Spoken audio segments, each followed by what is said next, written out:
എല്ലാവർക്കും നമ്മുടെ ഒരു പുതിയ വീഡിയോയിലേക്ക് സ്വാഗതം. ഇന്നത്തെ വീഡിയോയിൽ ഞാൻ ഡിസ്കസ് ചെയ്യാൻ പോകുന്നത് ഒരു ടെക്നിക്കൽ കണ്ടൻറ്റോ കാര്യങ്ങളോ അല്ല. അതായത് എന്നെപ്പോലെ തന്നെ നമുക്ക് ചുറ്റുപാടും ഒരുപാട് നിരവധി പേർ, എനിക്ക് തോന്നുന്നു ഈ വീഡിയോ കാണുന്നവർ തന്നെ പലവിധ സർവീസുകൾ ചെയ്യും. പക്ഷേ ചിലരുടെ ഒരു ദുഷ്ചിന്താഗതി അതൊന്ന് റിവീൽ ചെയ്യുന്നതിന് വേണ്ടിയിട്ടാണ്, വേറൊന്നും കൊണ്ടുമല്ല. ഒന്ന് രണ്ട് ഞാനിങ്ങനെ യൂട്യൂബ് വീഡിയോസ് കണ്ടപ്പോൾ എന്താ പറയുന്നത്, ചിലരുടെ ഒരു വളരെ തെറ്റിദ്ധാരണ അല്ലെങ്കിൽ അവർ മാർക്കറ്റിംഗ് ചെയ്യുന്ന കുറച്ച് രീതികൾ, അതിനെപ്പറ്റിയാണ് ഞാനിന്ന് പറയാൻ പോകുന്നത്. അപ്പം കുറേ നാൾ മുന്നേ ആയിരുന്നു ഞാനൊരു വീഡിയോ ശ്രദ്ധിച്ചത്. അതായത് ഒരു ഹൈ എൻഡ് കാറുകളുടെ, അതായത് ബെൻസ്, അതേപോലെ തന്നെ ഓഡി, അങ്ങനെയുള്ള ഹൈ എൻഡ് കാറുകളൊക്കെ ഉണ്ടല്ലോ. ഓക്കെ, അപ്പം അതുപോലെയുള്ള കാറുകൾ സർവീസ് ചെയ്യുന്നു, അതിനു വേണ്ടി മാത്രമായിട്ടുള്ളൊരു ഷോറൂം. ഓക്കെ, അവരതിൻ്റെ അഡ്വർടൈസ്മെൻറ്റ് ചെയ്യുകയാണ്, അല്ലെങ്കിൽ അവരുടെ ആ ഒരു വീഡിയോ ത്രൂ അവരൊരു യൂട്യൂബിൻ്റെ പോലെ തന്നെ ഒരു വീഡിയോ ആണ്, വേറൊരു യൂട്യൂബർ വന്നിട്ട് ഇത് ചെയ്യുന്നതാണ്. അപ്പോൾ അവരുടെ സർവീസിനെ പറ്റി ഇങ്ങനെ വാചാലമാവുകയാണ്. ഓക്കെ, അത് കുഴപ്പമില്ല, നിങ്ങളുടെ സർവീസ് എന്ത് തന്നെ ആയിക്കോട്ടെ, നിങ്ങളതിനെപ്പറ്റി വാചാലമായിക്കോട്ടെ, നിങ്ങളുടെ യുണീക്ക്നെസ് നിങ്ങളത് ചെയ്തോളൂ. പക്ഷേ അതോടൊപ്പം അദ്ദേഹം പറയുന്ന ഒരു കാര്യം എന്ന് പറഞ്ഞാൽ, ലോക്കലായ വർക്ക്ഷോപ്പുകാർക്ക് ഒന്നും അറിയില്ല, അങ്ങനെയുള്ള കാറുകളും കാര്യങ്ങളും ഒക്കെ നിങ്ങൾ ബ്രാൻഡഡ് ആയിട്ടുള്ള കൊണ്ടിയിലുമ്പം അവർ നശിപ്പിച്ച് നിങ്ങളുടെ കയ്യിൽ തരും, നിങ്ങൾക്ക് ഒരുപാട് പൈസ നഷ്ടമാകും എന്നൊക്കെ പറഞ്ഞിട്ടുണ്ട്. അപ്പം ഞാൻ സ്വതസിദ്ധമായ നമ്മുടെ ഒരു ഇത് പ്രകാരം നമ്മൾ കമൻസിലൂടെ ഓടിച്ചു നോക്കും, ഇതിൽ ആരൊക്കെ എന്തൊക്കെയാണ് ചെയ്തിരിക്കുന്നത്. അതിൽ തന്നെ നമുക്ക് ഒരുപാട് പേരെ കാണാൻ സാധിക്കും, ഒരുപാട് പേരുടെ വിഷമം, അല്ലെ ഒരുപാട് പേരുടെ മനസ്സിലുണ്ടായത്. ഞങ്ങളൊക്കെ ഒരുപാട് നാളുകളായി വർക്ക് ചെയ്യുന്നത്, ഞങ്ങൾ ഒരു കാറും ഇതേപോലെ നശിപ്പിച്ചിട്ടൊന്നുമില്ല, ഞങ്ങളും അതിൻ്റെ എല്ലാ കാര്യങ്ങളും വിശദമായിട്ട് പഠിച്ചതിനും അല്ലെങ്കിൽ അതിൻ്റെ ഒരു എക്സ്പീരിയൻസും കാര്യങ്ങളും വെച്ചിട്ട് തന്നെ ചെയ്യാറുള്ളൂ. അദ്ദേഹം പറയുന്ന ഒരു 2-3 എക്സാമ്പിളൊക്കെ ഉണ്ട്, ECM പോയതായിട്ടും അതേപോലെ തന്നെ എന്താണ് പറഞ്ഞാൽ ഓരോ ഡാമേജുകൾ വന്നതായിട്ടും അങ്ങനെയൊക്കെ. സുഹൃത്തുക്കളെ, ഞാൻ ഒരു കാര്യം പറയുകയാണ്, ഹൈ എൻഡ് കാറുകൾ എന്ന് പറഞ്ഞാൽ, ഹൈ എൻഡ് കാറുകൾ നിങ്ങൾ കൂടുതലായിട്ട് ഒന്നും ശ്രദ്ധിക്കണം, ഒന്നുമില്ല. കാറായിക്കോട്ടെ, എന്ത് ടെക്നോളജി ആയിക്കോട്ടെ, അതിനെ ഈ എന്താ പറയുന്നത്, ഇതിന് എന്താ പറയുന്ന ഒരു പബ്ലിസിറ്റി കൊടുത്തുകൊണ്ട് ഒരു ഹൈ എൻഡാണെന്ന് അല്ലെങ്കിൽ എന്തോ വലിയ സംഭവമാണെന്ന് പറഞ്ഞ് നിങ്ങൾക്ക് ഇത് ചെയ്യുന്നതേ ഉള്ളൂ. ഹൈ എൻഡ് കാറുകളും ഓടുന്നത് 4 ചക്രത്തേലും ബ്രേക്കേലും ഈ പറഞ്ഞ പെട്രോളും ഇതിലൊക്കെ തന്നെയാണ്. അഡീഷണൽ ആയിട്ട് ഒരുപാട് ഫീച്ചേഴ്സ് കൊടുക്കും. അതെന്തിനാണെന്ന് വെച്ച് കഴിഞ്ഞാൽ, അതിന് ഒരുപാട് ഇൻ്റർലോക്കുകളാണ് കൊടുത്തിട്ടുള്ളത്. അതായത് ECM പ്രോഗ്രാം ചെയ്തിട്ട് ഇൻ്റർലോക്കുകൾ കൊടുത്തിട്ടുണ്ട്. അതായത് അവരിലൂടെ തന്നെ സർവീസിങ്, അല്ല അവരിലൂടെ തന്നെ സർവീസിങ് എത്തുന്നതിന് വേണ്ടിയിട്ടും അല്ലെങ്കിൽ വേറുള്ളവർ കയറി പണിയാതിരിക്കുന്നതിന് വേണ്ടിയിട്ടൊക്കെയുള്ള കുറേ എന്താ പറയുക, ഒരു ഇൻ്റർലോക്ക് എന്ന് പറയാം എന്നുള്ള രീതിയിലാണ് കൊടുത്തിരിക്കുന്നത്. ആ ഇൻ്റർലോക്കുകൾ ഏതൊക്കെയാണെന്ന് പഠിച്ചു വെച്ച് കഴിഞ്ഞാൽ, ചിലപ്പോൾ ഈ ഒരു ടയർ മാറ്റുമ്പോൾ ചിലപ്പോൾ ഒരു ഡോറിലൊരു സ്വിച്ച് ആയിരിക്കും, അല്ലെങ്കിൽ എന്താ പറയുന്നത് ബാക്ക് എൻഡിലുള്ള ഡാഷ്ബോർഡിലോ അല്ലെങ്കിൽ എവിടെയെങ്കിലും ഒളിപ്പിച്ച് വെച്ചിരിക്കുന്ന ഒരു സ്വിച്ച് ആയിരിക്കും, അല്ല ECM പ്രോഗ്രാമിൽ എന്തെങ്കിലും ഒരു ഹൈഡ് ചെയ്യണമായിരിക്കും. ഓക്കെ, അതൊക്കെയാണ് നമ്മളൊന്ന് പഠിച്ചു വെച്ചാൽ, അതെല്ലാം ഒന്ന് ഇത് ചെയ്ത് കഴിഞ്ഞാൽ ഏതൊരാൾക്കും സർവീസ് ചെയ്യാവുന്നേ ഉള്ളൂ.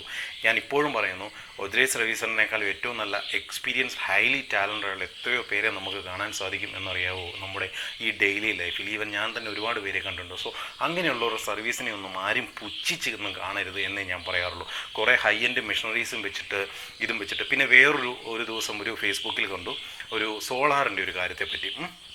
ഓക്കെ, അതായത് സോളാർ അദ്ദേഹത്തിൻ്റെ ഒരു കണ്ടെത്തൽ എന്ന് പറഞ്ഞാൽ, അദ്ദേഹത്തിൻ്റെ കണ്ടുപിടുത്തം ഭയങ്കര രസമാണ്. അതായത് 500-ൽ പരം കമ്പനികൾ സോളാർ പ്രൊവൈഡേഴ്സ് ഉണ്ട് കേരളത്തിൽ. അതിൽ 30 കമ്പനികളാണ് ശരിക്കും പറഞ്ഞാൽ രജിസ്റ്റർ ചെയ്തിട്ടുള്ളത്. പുള്ളി ഉദ്ദേശിക്കുന്ന രജിസ്ട്രേഷൻ എന്താണെന്ന് എനിക്കറിയത്തില്ല ആക്ച്വലി. അതായത് ശരിക്കും പറഞ്ഞാൽ ഒരു കമ്പനി സ്റ്റാർട്ട് ചെയ്യുമ്പം അതിൻ്റേതായിട്ടുള്ള പ്രൊസീജിയർ വൈസ് ആ കമ്പനി രജിസ്റ്റർ ചെയ്യുകയും അനേർട്ട് പോലെയുള്ള കാര്യങ്ങളും അല്ലെങ്കിൽ ഗവൺമെൻറ്റിൻ്റെ സബ്സിഡി കാര്യങ്ങളൊക്കെ ഏർപ്പെടുത്തിയിട്ടാണ് എല്ലാവരും തന്നെ സോളാറിൻ്റെ ഇത് കൊടുക്കുന്നത്. അല്ലാത്തവരുണ്ടോ എന്ന് എനിക്കറിയത്തില്ല ആക്ച്വലി. ഓക്കെ, പിന്നെ ചിലർ വ്യക്തിബന്ധങ്ങൾ വെച്ചിട്ട് ഈ പറഞ്ഞ പോലെ ഈ വർക്ക് പിടിച്ചിട്ട് വേറൊരാൾക്ക് കൊടുക്കും. അത് എല്ലാവരും ജീവിക്കാനാണ് ഈ പറഞ്ഞ പോലെ ഈ കഷ്ടപ്പെടുന്നത്. സോ അവരെയൊന്നും നമ്മൾ കുറ്റം പറയരുത്. അപ്പോൾ ഞാൻ പറയുന്ന അദ്ദേഹത്തിൻ്റെ കണ്ടെത്തൽ ഇതാണ്, 500 ഇതുണ്ട്, അതിൽ 30 എണ്ണം മാത്രമേ ഉള്ളൂ. അപ്പം ഇതെന്ന് പറഞ്ഞാൽ 10,000, 20,000 രൂപയ്ക്ക് വേണ്ടിയിട്ട്, ഒരു കുറവിന് വേണ്ടിയിട്ട് നിങ്ങൾ അവരെയൊന്നും പോയി ചാടരുത്. മറ്റുള്ളൊരു സർവീസ് ഏറ്റവും അവസാനം വരെ സർവീസ് കിട്ടും.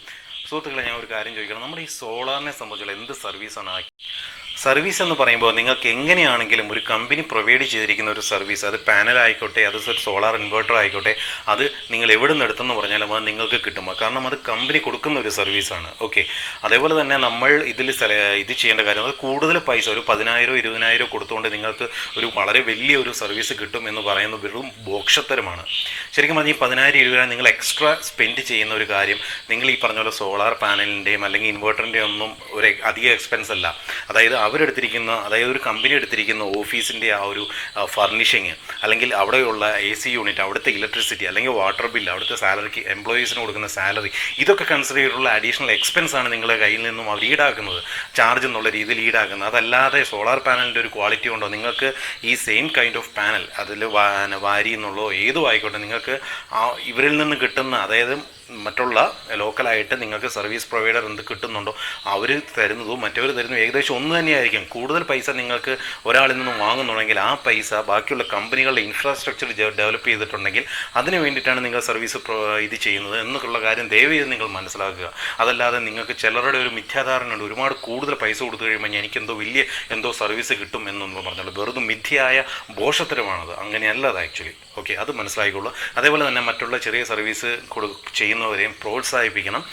അവരെയും ഒരുമാതിരി ഒരു കളിയാക്കുന്നവരെ, ഒരുപാട് ഏജ് ആയവരായിരിക്കും, ഒരുപാട് വർഷത്തെ എക്സ്പീരിയൻസ് ഉള്ളവരായിരിക്കും. അവരെയൊന്നും നിങ്ങളെ ഈ എന്താ പറയുന്നത് പുതിയ കുറേ മെഷീനറി വാങ്ങിച്ചു വെച്ചു എന്ന് പറഞ്ഞിട്ടോ അല്ലെങ്കിൽ ഇത് വെച്ചെന്ന് പറഞ്ഞിട്ടോ എന്താ പറയുക നിങ്ങൾ വലിയ ആൾക്കാരാണ് ബാക്കിയുള്ളവരൊന്നും അല്ല എന്നുള്ള രീതിയിലുള്ള ഒരു വീഡിയോ പ്രചരിപ്പിക്കുന്നതും അതുമൊക്കെ വളരെ തെറ്റായ ഒരു കാര്യമായിട്ടാണ് എനിക്ക് തോന്നിയിട്ടുള്ളത്. ഓക്കെ, അതൊന്ന് ഞാൻ പറയുകയാണ്.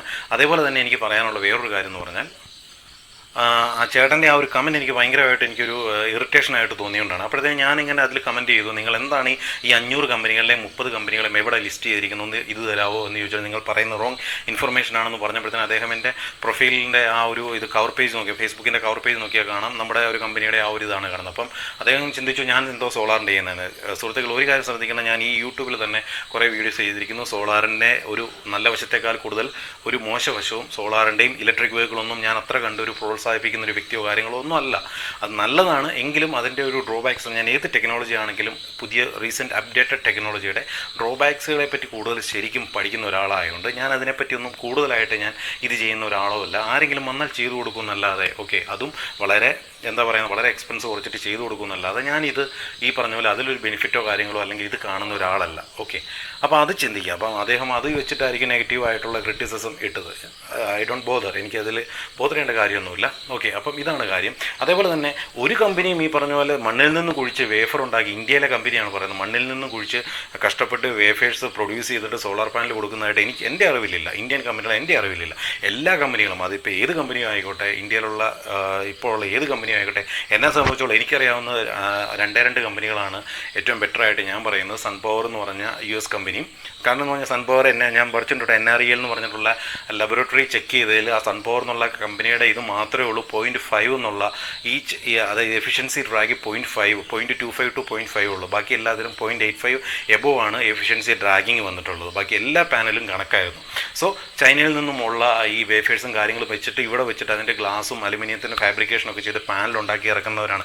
അതല്ലാതെ ഈ സ്വയം ഒരു കമ്പനി പേരിട്ടുകൊണ്ട് മണ്ണിൽ നിന്നും കുഴിച്ച് വേഫറൊന്നും ഉണ്ടാക്കി സോളാർ ഇൻവെർട്ടറും കാര്യങ്ങളും കുത്തിയിരുന്ന് ഉണ്ടാക്കിയൊന്നും അല്ല ആരും ചെയ്യുന്നത്. സോ ഈ സർവീസുകൾ ചെയ്യുന്ന ഒരുപാട് പേരുണ്ട് നമ്മുടെ ചുറ്റുപാട്ടും.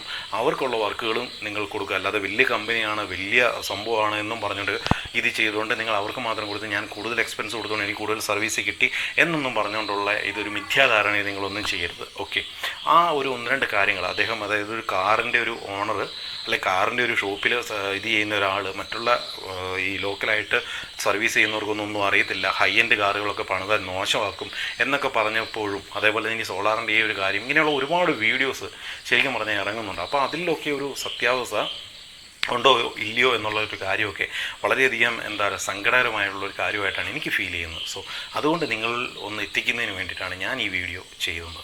ഓക്കെ, നന്ദി, നമസ്കാരം, താങ്ക് യു.